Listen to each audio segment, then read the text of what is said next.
Good evening. I hope that you all are doing all right. I'm sorry that I can't be with you. I am in the air going to San Diego to visit my daughter's family. And if I could be in two places at one time, I absolutely would. So I want to begin tonight's session by asking you how you feel in your body. What stress level? Just notice your shoulders. Your hands, are they tense? Notice your pulse. Is it racing? Is it calm? And I want to ask you on a scale of 1 to 10, what level of stress you feel in your body. Make note of it. This is part of our work and part of developing a toolkit so that we can cope better with our daily lives. When we notice how we're feeling in our bodies, it brings us back from our thoughts, which can be racing and spiraling and all of the above and more, and helps us to think through, okay, this is how my body feels right now. One trick that somebody told me he does is when he's feeling like he's just caught up in his head and his thoughts and spiraling thoughts and all of that, he said that he stops and asks himself, how old am I? It's funny how something like that, a question like that, can make us feel like, oh, wait a minute. Okay, we use a different part of our brain in that moment and answer that question. Um, Sometimes we may not want to answer that question, but here we are today. So just be sure to make note of how you're feeling and use that tool throughout the day so that you can gauge, how am I feeling when I wake up? How am I feeling after a meeting? How am I feeling after watching the news? Um, Whatever it is, start to just keep track of how your body is feeling. Sometimes what we can do also is then recognize the things that change our mood instantly and perhaps refrain from doing those things until we are in a better state of mind where we are able to handle what is going on outside of us. Okay, I'm going to go ahead and lead you through deep breathing just to get the class started. So I invite you to exhale deeply through your mouth.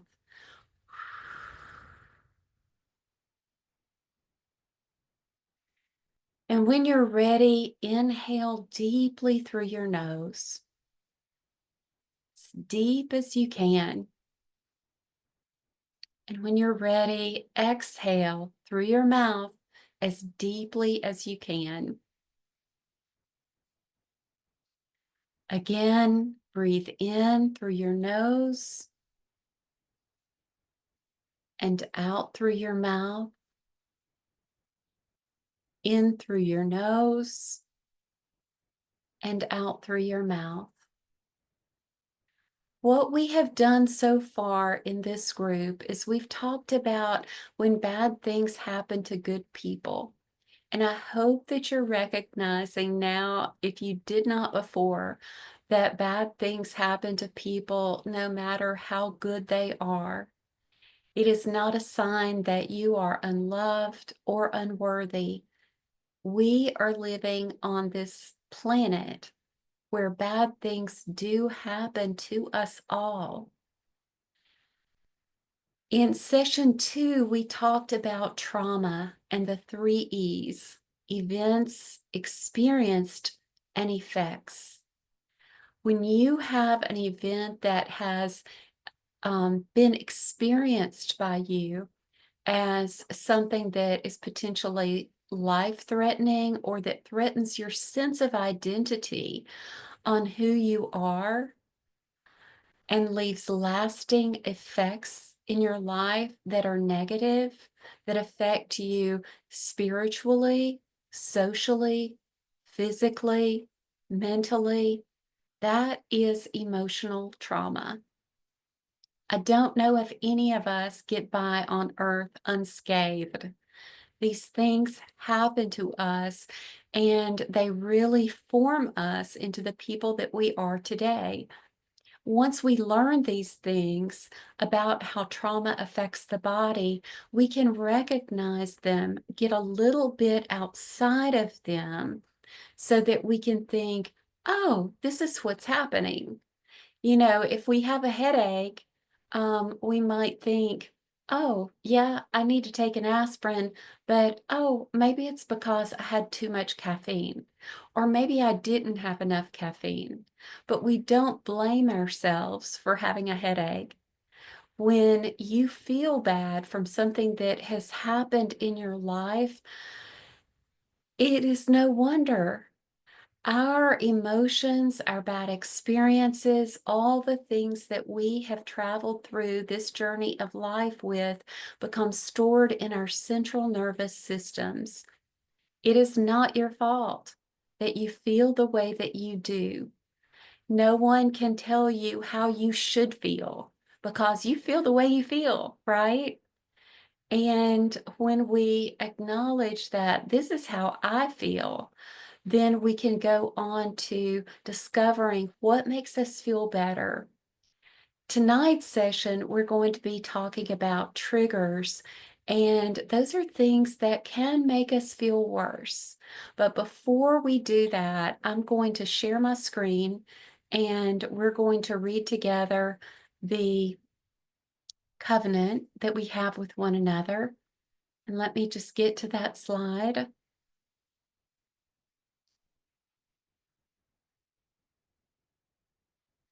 And you can read with me. We honor each person's presence and will not share personal details or stories that are not our own to share.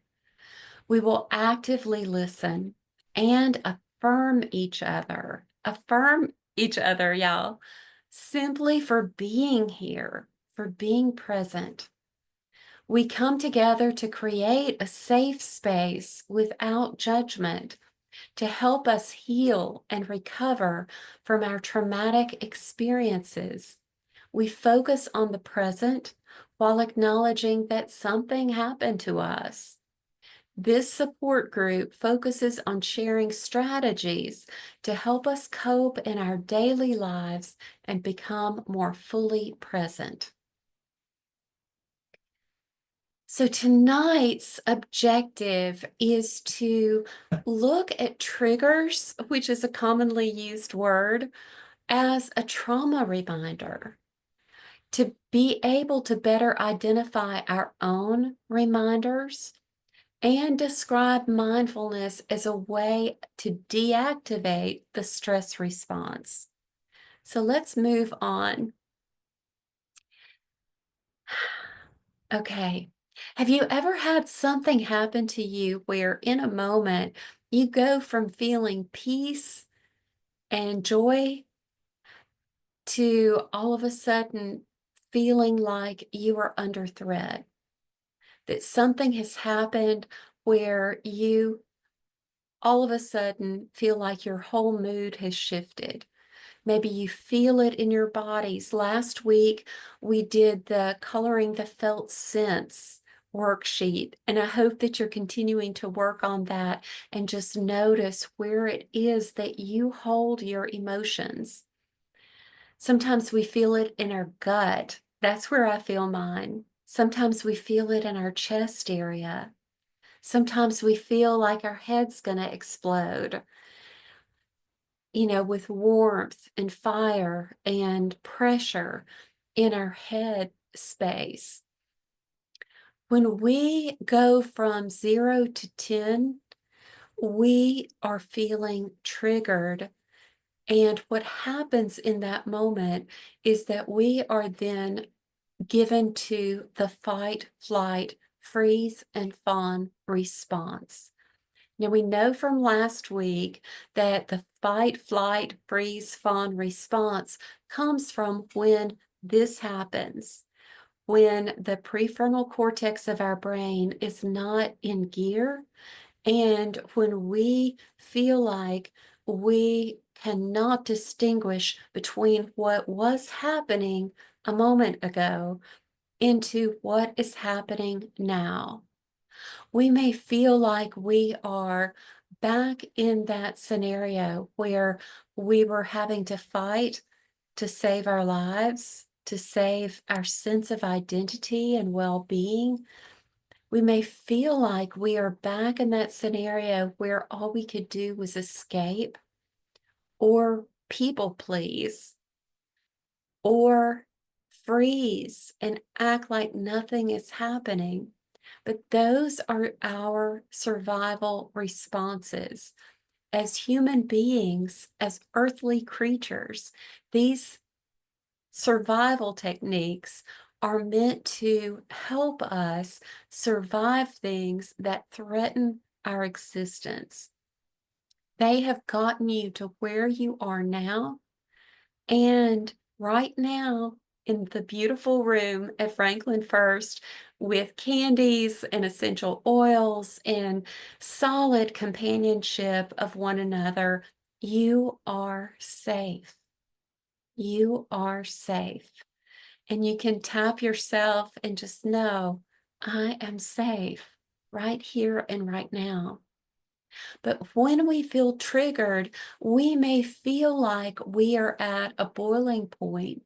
We may feel like we are right back in that scenario when we are not. So that is a false alarm for our bodies. Our bodies are responding to a false alarm. So we need to check in with ourselves, bring ourselves back to this present moment so that we can know that we are safe. When we're triggered, we feel unsafe. Mindfulness helps us come back to feel safe. The more that we become aware of what our triggers are, the better off we'll be able to be on identifying as they are approaching, like a false alarm is approaching, okay? And I'm going to remind myself that I'm safe and do what I need to do to step out of that trigger so that I can actually feel safe again. So I want to, as we go through this session tonight, I want you to think about um, how you can do this, how you can recognize, okay, these things trigger me, and these things help me feel safe. Because we are also building a toolkit so that we can cope better. And just like you have the candies and you have the essential oils, there are other things in your life that help you feel safe. When you are reassured that you have maybe something soft to touch, if you like to get under the covers at night, maybe you have a big fluffy comforter, maybe you have a soft pet that you like to cuddle with. Remember those things and make note of those things so that you have your point of safe to go back to. I think about, and I'm not a sports person, I was never coordinated enough, but think about getting to home base and safe. You're running, running, running, and then you're safe. So I think that could be another way to look at triggers, is that you are in that mode of running, of just disruption, of peace and joy in your life, but you know where home base is.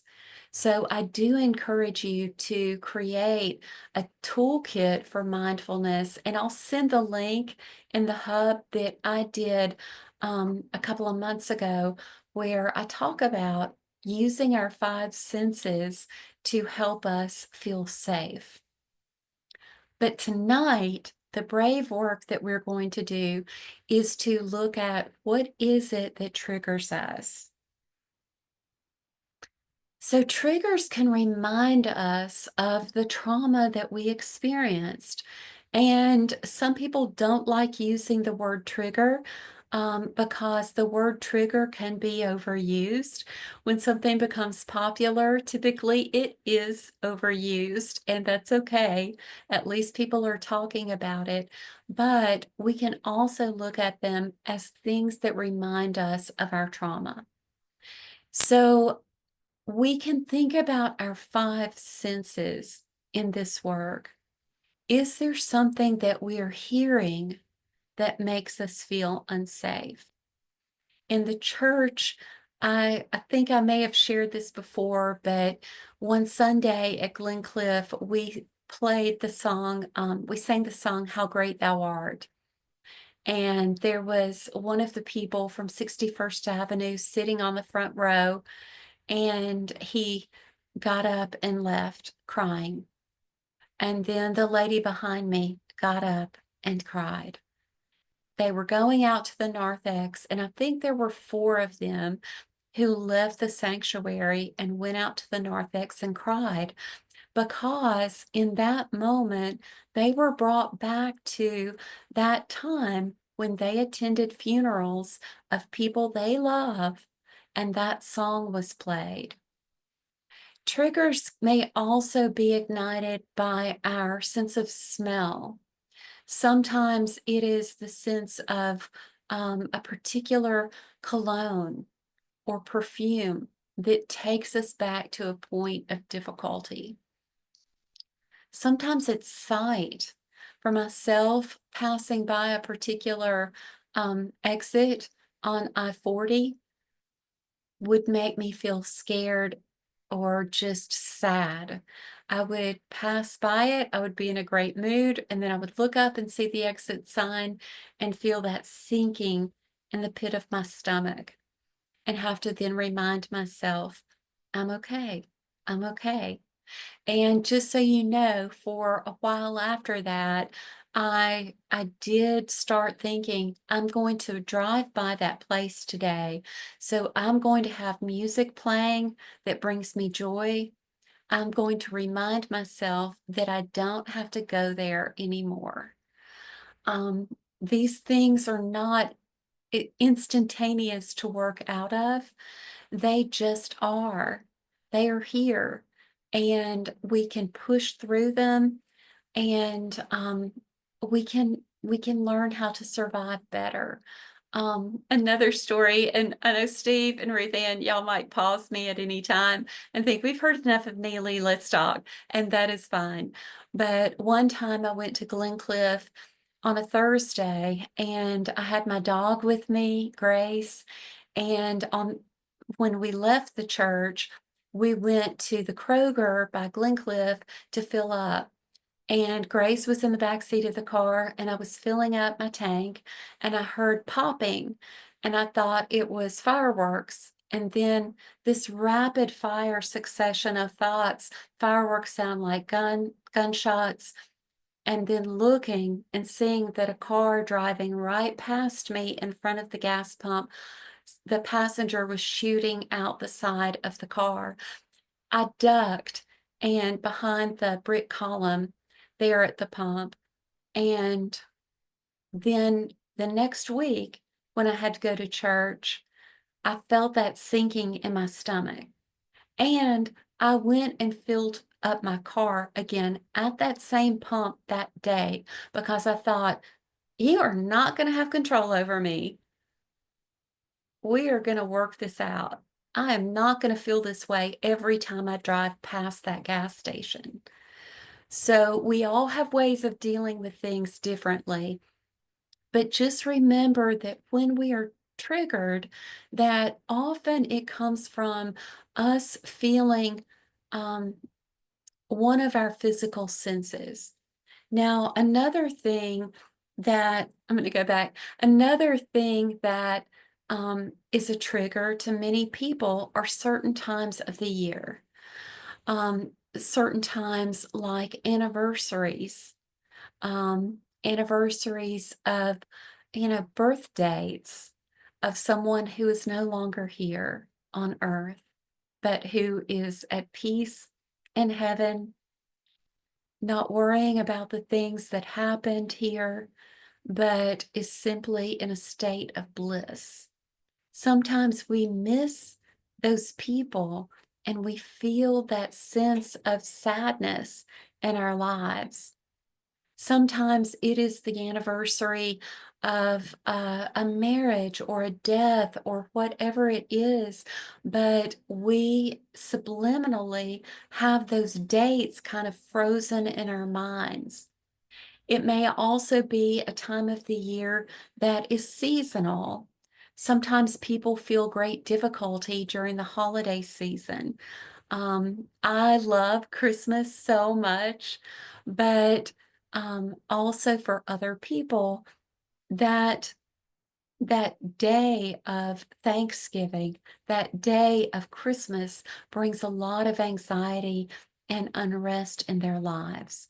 So, in addition to the five senses, we also have these other memories, again, that are stored inside of us that may remind us of a time where we felt unsafe, we were losing someone else, or we were losing a part of ourselves.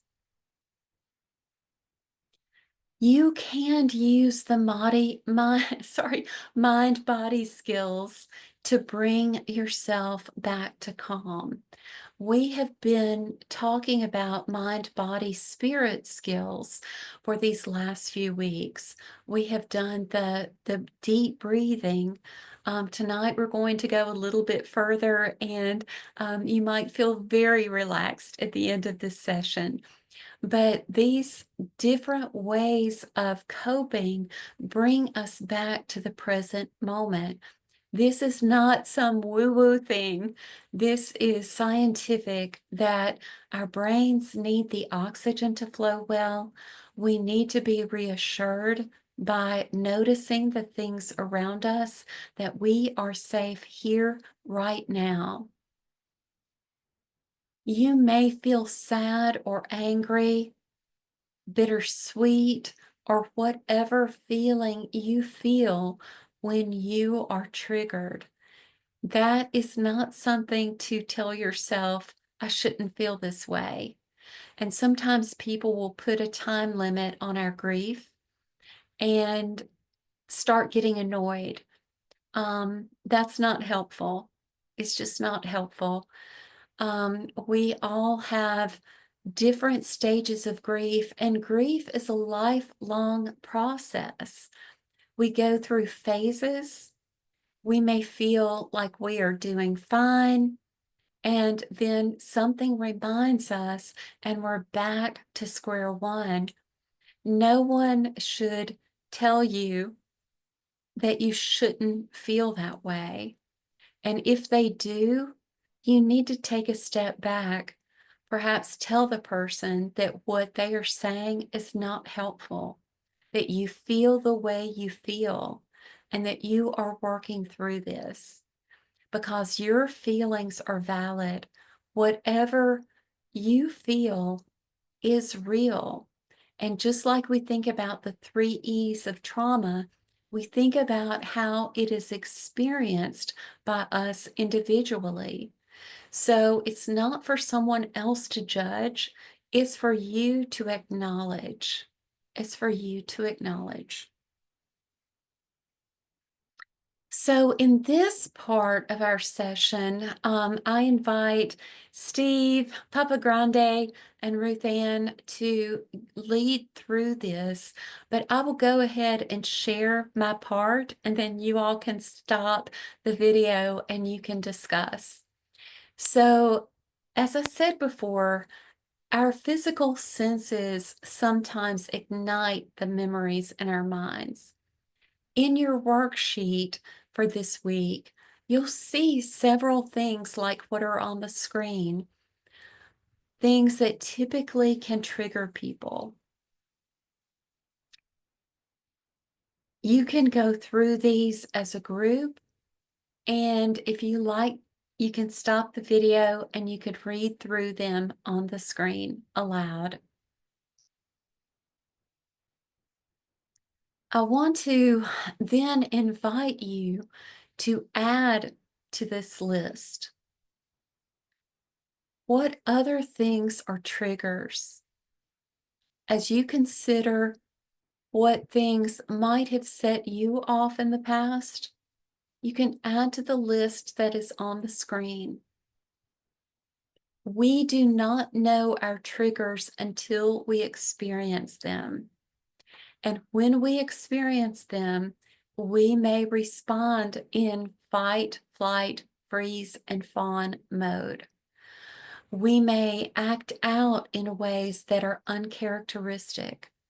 And then when we come back down from a trigger, we may then feel embarrassed, ashamed of ourselves that we acted the way we acted. We do not need to feel embarrassed for our triggers, but yes, sometimes we are embarrassed by how we responded to them.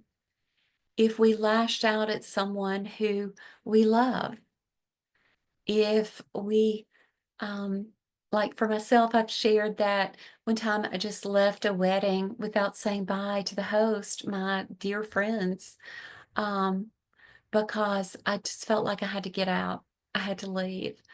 Sometimes we may need to go back and apologize and simply say, I don't know what happened to me in that moment, but I'm sorry. You know, I would never want to hurt you. This is a good way of apologizing, um, is to just say, I don't know what happened, but here we are now, and I'm sorry. So I'd like to invite you to think through what it is that might trigger you. And then in this exercise, you're going to take time to write about your triggers as you are capable. And as you think about your triggers, you may actually feel them in your body right here and right now. So, as you do this exercise, I want you to be able to place a hand over wherever it feels in your body that you feel stress. Sometimes when I think about something, I feel sick to my stomach, just putting my hand over my stomach, just like I would if I had a stomach ache. That's a natural thing to do. And then placing my hand on another part of my body where it feels neutral and relaxed. Um, Take time as you are writing about your triggers, your trauma reminders, to care for your body, to be able to acknowledge where you feel pain, and to remember to breathe deeply as you go through this exercise.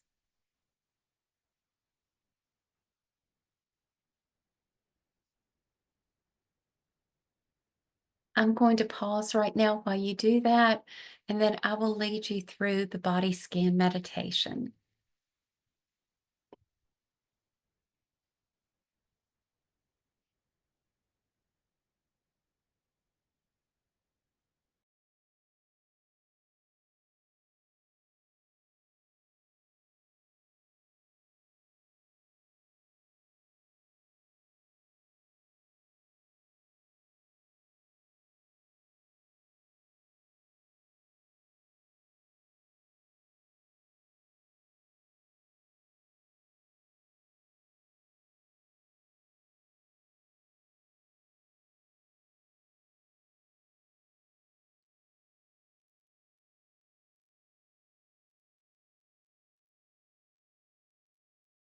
Once you're finished with that exercise, I do hope that you all will discuss in the group, how did that feel for you to recognize your triggers?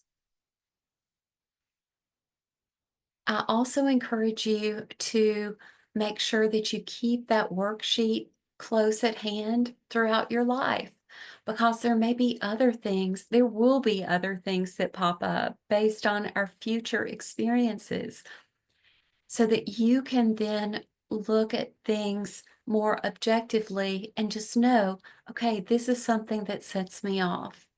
And so when I feel like this danger is approaching, often we can feel it in our bodies just by our pulse starting to race, us starting to feel unrest. In those moments, you have voice and choice.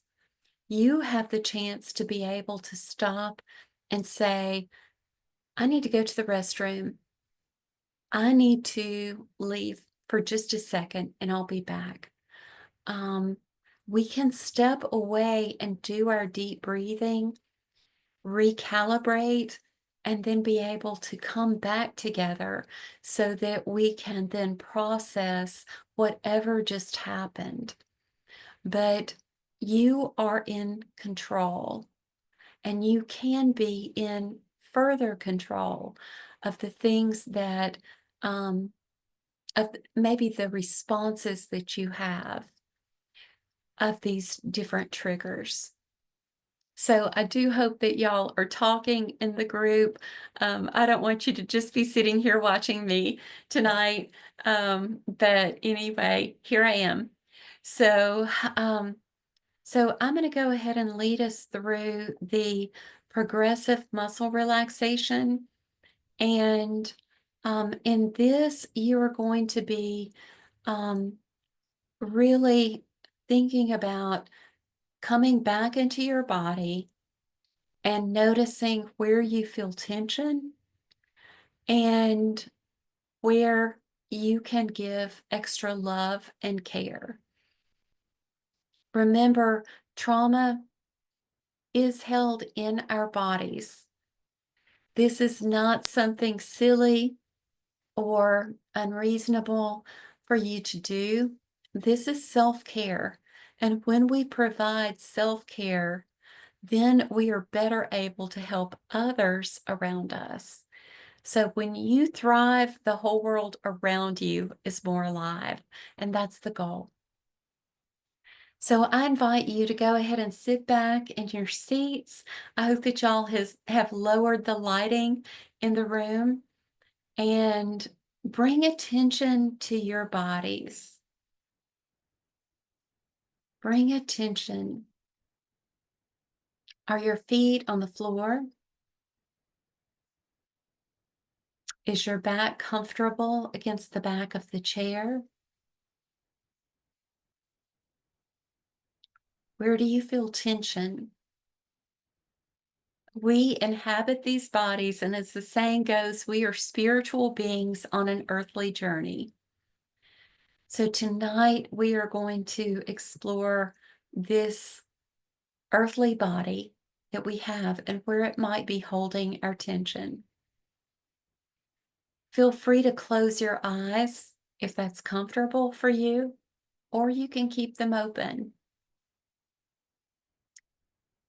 Notice your body wherever you're seated, feeling the weight of your body on your chair. If any of you want to stretch out on the floor, that's allowed. You can do this, just get comfortable. And now take a few deep breaths in through your nose, out through your mouth, in through your nose, out through your mouth, in through your nose, out through your mouth. As you breathe in more oxygen, notice your body. Does it feel different? Does it feel different? As you exhale, notice a sense of relaxation. If it helps you to visualize your breath work with color, you can do that. Perhaps red is anxiety, and you're breathing out red, and you're breathing in teal blue, like the ocean color. Out any negative emotions, and in the breath of the Holy Spirit who is there with you right now, right now. The Lord is blessing you right now. Notice your feet. Feel the sensations of your feet. Do they feel tense? Do you feel pressure? Can you feel the pulse in your feet? What temperature are they? Just notice and continue breathing. Notice your legs against the chair or the floor. Can you feel the pressure of your legs? The pulse? They feel heavy or light? Notice your legs. They have taken you far in this life. These are the legs that played on a playground when you were young, that ran to those who comforted you, that played games, that walked those hard miles. These are the legs that have carried you. Now notice your back against the chair or the floor. How does your back feel? Is there tension there? Tension in your shoulders or your lower back? Feel free to stretch. Stretch those muscles up and out. Get comfortable. You don't have to remain in your chair if you want to stand up and just stretch. You can do it.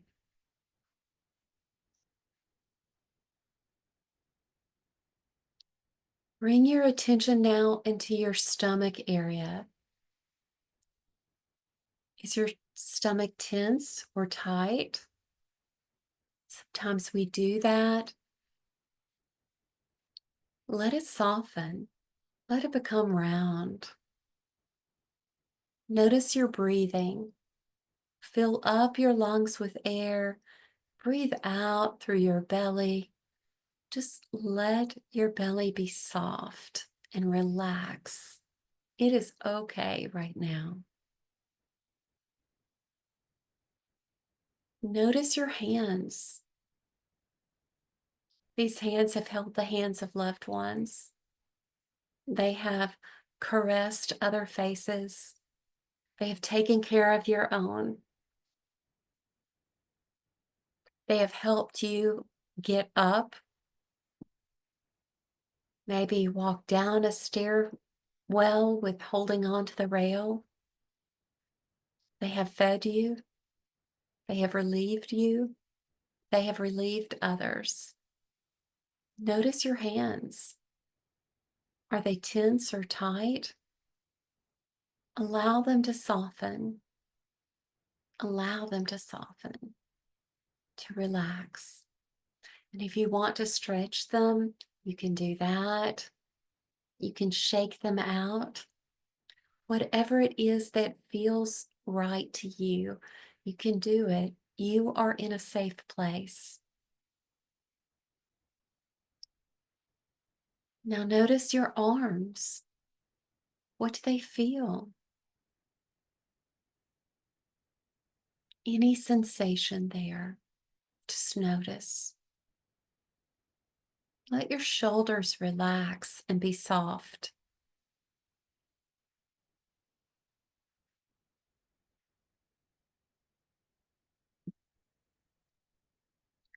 Now notice your neck and your throat.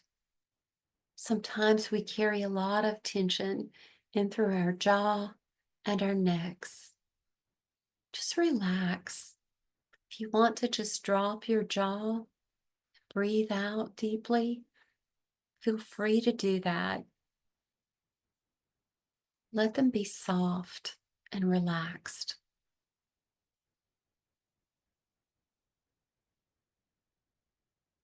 Continue to breathe deeply. Notice your forehead. Sometimes we carry a lot of tension in our furrowed brows. Notice your forehead. Let those facial muscles be soft and relaxed.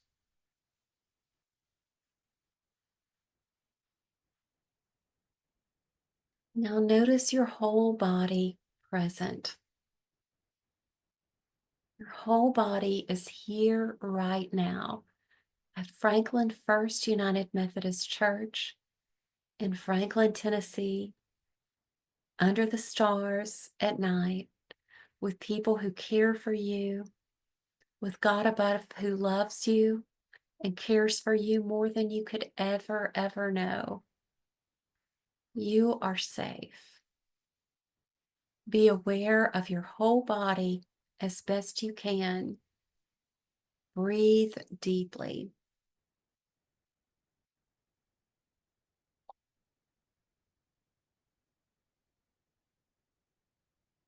Once you have semi awoken, you might want to just spend the night there tonight. I don't know. But feel free to talk with one another about the level of stress that you're feeling in your body right now. On a scale of 1 to 10, what level of stress do you feel? Feel free to stay and practice longer. If you feel more tension, go back to a particular area where you've noticed particular tension. You can do this exercise at home. You can do this at home. And since this is a recording, you can have a copy of it if it helps you to have me guide you through it. As I said last week, and I can say it again and again, you are God's beloved. No one and nothing can ever take that away from you. You have survived all that you have survived. You are here, right now. I'm thankful to God that you have survived, and I look forward to seeing you next week.